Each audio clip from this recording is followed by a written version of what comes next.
আমরা যদি আমাদের বাড়িকে সব সময় পরিপাটি গুছিয়ে রাখা আর চকচক করে রাখতে চাই, তাহলে প্রত্যেক দিনের এই কাজগুলো আমাদেরকে প্রত্যেক দিন করতে হবে।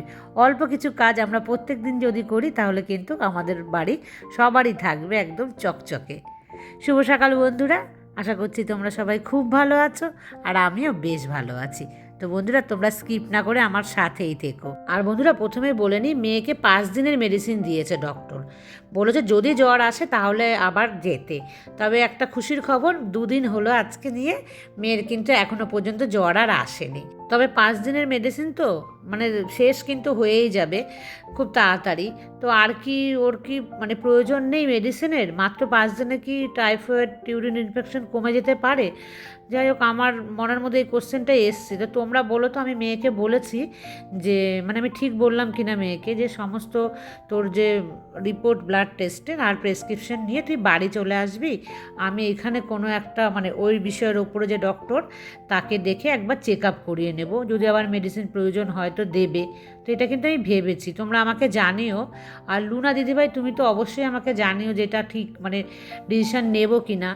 কারণ হচ্ছে দিদিভাইয়ের কিন্তু হাজব্যান্ড হচ্ছে ডক্টর, তো সেই জন্য আমি দিদিভাইয়ের কাছে আমি সাজেশন চাইছি। আর রত্না বলেছিল আমি যদি মেয়ের কাছে গিয়ে থাকার মানে আমার হাতে যদি অপশন থাকে, তাহলে সেখানে গিয়ে থাকতে সব চাইতে ভালো হতো রত্না, যদি আমি গিয়ে সত্যিই থাকতে পারতাম।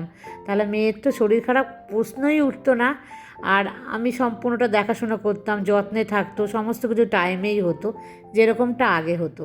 কিন্তু জানো তো, আমার পক্ষে আমার বাড়ি ছেড়ে যাওয়া একদমই সম্ভব নয়। কারণ আমার একার হাতে বাড়ি, আমার বাড়ি কে দেখবে?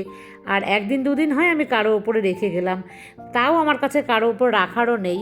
তার ওপরে হচ্ছে আবার যদি দীর্ঘদিন মানে লং টাইম হয়, সেটা তো সম্ভবই না, যেহেতু আমার হাজব্যান্ডও থাকে না, আমার শ্বশুরবাড়ির লোকরাও এখানে থাকে না। তো কোনো অপশানই আমার হাতে নেই। আর অনেকেই ভাবতে পারো যে আমি নিচতলাটা ভাড়া দিয়ে দিতে পারি, কিন্তু বিশ্বাস করো, আমি এই বাড়ি কোনো দিনই ভাড়া দেবো না। কেন দেবো না বলছি। তার আগে দেখো, সকালবেলা রুটি ভেন্ডি ভাজা, আর কিন্তু একটু ফল নিয়েছি। দেখেছো তো, ফল কিন্তু মানে একটু খাওয়ার অভ্যাস আমি করছি, কারণ মেয়ে আসলে তো মেয়েকে খাওয়াতে হবে, আর আমি যদি না খাই মেয়েকে কী করে খাওয়ানো শেখাবো। যাই হোক, মেয়েকে কিন্তু ছোটোবেলা মানে যখন অনেকটা ছোটো ছিল তখন কিন্তু শুনেছে আমার কথা। এই বড় হওয়ার পর না আমার কথা শুনতে চায় না, মানে খেতেই চায় না। এখন আমি বলছি যে ফলের রস করে মানে তুই ওখানে খা, ফল কিনে মৌসুম্বি কিনে, বলছে না, যদি তুমি আমাকে একটু রস করে দিতে গ্লাসে, তাহলে আমি খেতাম। মানে এখন ওই অভ্যাসটাও রয়ে গেছে। তো যাই হোক, আসলে তো আমি করে খাওয়াবো, সবই তোমাদের সাথে শেয়ার করব। আর আমি কেন বাড়ি ভাড়া দিতে চাই না, আমার এটা প্রথমত অনেক কষ্টের বাড়ি, তোমরা সবাই জানো। আর আমি ভাড়া ছিলাম, ভাড়া থেকে আমি খুব কাছ থেকে দেখেছি যে ভাড়াটেদের কী অবস্থা হয়। তো আমি সেটা চাই না। আর আমার এই সুন্দর বাড়িকে যখন কেউ একটু যদি অযত্ন করে, তোমরা তো দেখোই আমি এত যত্ন করি, আমার বাড়িকে কেউ যত্ন করবে? কেউ করবে না। সেই জন্য আমি কোনো দিন বাড়ি মানে ভাড়া দেবই না। একদম আমি ডিটারমাইন্ড যে আমি দেবই না, কিছুতেই কোনো মতেই দেব না। আর আমার হাজব্যান্ডও কিন্তু আমাদের যে বাড়ি ভাড়া দেওয়ার কথা, ও একবারও বলে না, বা ও চায় না আমাদের বাড়ি আমরা ভাড়া দিই। কারণ আমি যেরকম আমার বাড়িকে ভালোবাসি, আমার হাজব্যান্ড কিন্তু আমার চাইতেও বেশি ভালোবাসে। ও থাকে না বলে ওর যত্ন কিন্তু আমার চাইতেও বেশি এই বাড়িটার প্রতি। তাই এই বাড়িটা আমাদের কাছে অনেক ভালোবাসা। কোনো দিন যদি কোনো কিছু বিপদে পড়ে যাই, হয়তো তখন দিতে পারি। বিপদ বলতে যে টাকা পয়সার হয় না অনেক সময় কোনো ফিনান্সিয়ালি কিছুতে, সেটা আলাদা কথা, কিন্তু তার বাইরে কিন্তু আমরা কখনোই এই বাড়িটা ভাড়া দেওয়ার কথা ভাবিও না। তো যাই হোক, এই বাড়ি আমাদের অনেক স্বপ্নের, আর অনেক লাথি ঝাঁটা খেয়েছি তো লোকের বাড়িতে, মানে থাকার যে কষ্টটা পেয়েছি, তার থেকে আরও মানে শিক্ষা অর্জন, আর এই যে ভালোবাসাটা দেখতে পাও না, যে এত ভালোবাসি, ওই কারণে তখন খুব ভাবতাম যদি একটা বাড়ি হতো, সেই বাড়িটাকে মানে ছোট্ট একটা কুঁড়ে ঘর হোক, তাকে কিন্তু পরিষ্কার পরিচ্ছন্নতা করে রাখবো। কারণ যেই বাড়িতে ভাড়া ছিলাম, সেই বাড়ির কিন্তু মানে লোক আমাকে বলতো যে ও আমার বাড়িটা তোমরা নোংরা করে রাখো, নিজের বাড়িতে গেলে তখনও তো তোমাদের কেউ বাড়িতে ঢুকতে পারবে না। তো ওই কথাটা না আমার আজও যেন এখনও কানে বাজে, যে আমাদের বাড়ি মানে আমরা এত নোংরা লোক, আমাদের বাড়িতে লোক ঢুকতে পারবে না। তাই না, ওই কথাটা ভীষণভাবে কানে বাজে। আর বাড়িটাকে নিজের মতন করে আগে ব্যবহার করি, তাই না বন্ধুরা? ক বছর হলো বলো এই বাড়িটা বানিয়েছি, তার মধ্যে থেকে কষ্টটাই বেশি পেয়েছি। তো যাই হোক, দেখো ঝকঝক চকচক করে ফেললাম একদম।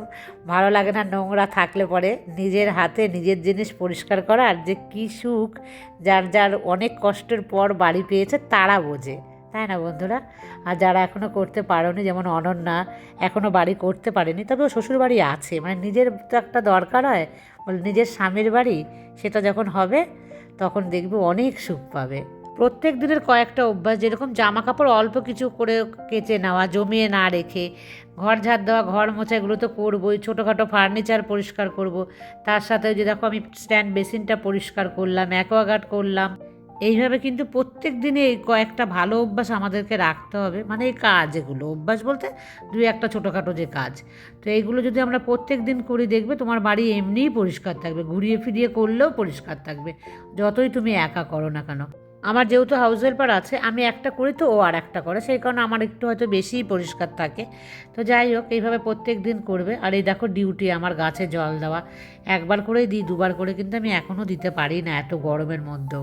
আর একটা সোনা মেয়ে আমাকে কমেন্টস করেছে, ওর নাম হচ্ছে পলক। তো পলক নাম শুনলেই কিন্তু আমার পালক মুছালের নাম মনে পড়ে যায়। আর বন্ধুরা, তার আগে দেখাই যে দেখো মা করেছে এটা, আর এটা হচ্ছে গাছের যে নিম পাতা, একটু বড় ছিল তো যাই হোক ওরকম।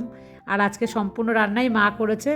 এখানে আছে রুই মাছ আলু পটল দিয়ে, আর এটা করেছে আলু উচ্ছের ঝোল। আমি তো ভীষণ পছন্দ করি এবং মাও কিন্তু ভীষণ পছন্দ করে, মানে আমরা দুজনেই ভীষণ ভালোবাসি। তো খাওয়া দাওয়া হয়ে গেছে, এখন কিন্তু বিকেলবেলায় এসেছি। আর পলক আমাকে কমেন্টস করেছে, লিখেছে তোমার কাজ দেখে আমি কাজ করি, তোমাকে আমার খুব ভালো লাগে, লাভ ইউ আন্টি। তো পলক, তোমাকে আমার অনেক ভালোবাসা। আর পলক, তোমার বিয়ে হয়েছে কি না আমি সেটা কিন্তু পড়ে বুঝতে পারিনি, মানে তোমার কমেন্টস পড়ে। আর তুমি কোথায় থাকো, কি করো, আমাকে কিন্তু অবশ্যই তুমি জানিও। অনেক অনেক আদর, অনেক ভালোবাসা। আর আমাকে মানে আমার সাথে কথা বলো প্রত্যেক দিন কমেন্টস করে, তাহলে কিন্তু আমার ভীষণ ভালো লাগবে। অনেক আদর তোমার জন্য রইল। আমি সবসময় চেষ্টা করি আমার বাড়িকে একদম নিট অ্যান্ড ক্লিন রাখার, আর তারপরে যদি এইরকম কমেন্টস আমি পাই, আমার মনের লেভেলটা, মানে এনার্জির লেভেলটা কোন দিকে যায় বলো। পাপিয়া আমাকে কমেন্টস করেছে, দিদি আমি তোমার নতুন বন্ধু, আমি তোমাকে ভীষণ ভালোবাসি, আর তোমার বাড়ি তো জানো একদম হচ্ছে প্যালেসের থেকেও নাকি দামি, আর তুমিও খুব ভালো আমার কাছে। তো এই রকম লেভেলের মানে কমেন্টস যে কোথার আমার এনার্জি বাড়িয়ে দেয়, সত্যি অনেক অনেক ভালোবাসা পাপিয়া তোমাকে। আর বন্ধুরা, এখন কিন্তু ঝড় উঠেছে হালকা হালকা, আমি কি দৌড়ে উটোপাটা করে কিন্তু এসছি জামা কাপড়গুলো নিতে, না হলে যদি আজকেও সমস্ত মানে খুলে উড়ে চলে যায়। তো দেখো আমি উড়ে উড়ে দিয়ে চলে আসলাম জামা কাপড়গুলো ভেতরে। তো পাপিয়া, তুমি কোথা থেকে দেখছো আমাকে কমেন্টস করে অবশ্যই জানিও। আর প্রত্যেক দিন আমাকে মিষ্টি মিষ্টি কমেন্টস দিও। আর তোমাদের এই যে এনার্জির দাবাই, মানে তোমাদের এত সুন্দর কমেন্টস, সত্যি আমি আমার মানে সমস্ত কিছু ভেতরে যাওয়ার কষ্টগুলো আমি কিন্তু ভুলে যাই। আমার ভেতরে কিন্তু অনেক কষ্ট আছে, তারপরেও তোমাদের এত সুন্দর কমেন্টসে আমি সত্যি মনের জোর পাই, আর সমস্ত কিছু তোমরা আমাকে ভুলিয়ে দাও। তো আমাকে কমেন্টস করো, আমার ভীষণ ভালো লাগবে। আর অনেক আদর ভালোবাসা রইল তোমার জন্য। আর নিচে চলে এসে দেখেছো জানলাও বন্ধ করে দিলাম, এখনই কিন্তু সন্ধে প্রায় হবে হবে।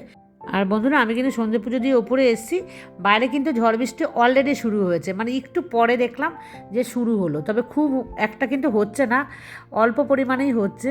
একটু বেশি হলে কিন্তু খুব ভালো হতো, এত গরমে কিন্তু আর পারা যাচ্ছে না, প্রচণ্ড গরম লাগছে। আর নিচ থেকে এসছি না, একদম কি বলবো, মানে শরীর ঘেমে এই হয়ে গেছে প্রচণ্ড। দেখেছো আমি নিচের কিন্তু যে ফুল প্যান্টটা আছে সেটা কিন্তু আমি খুলে নিয়েছি, মানে থাকা যাচ্ছে না গরমে।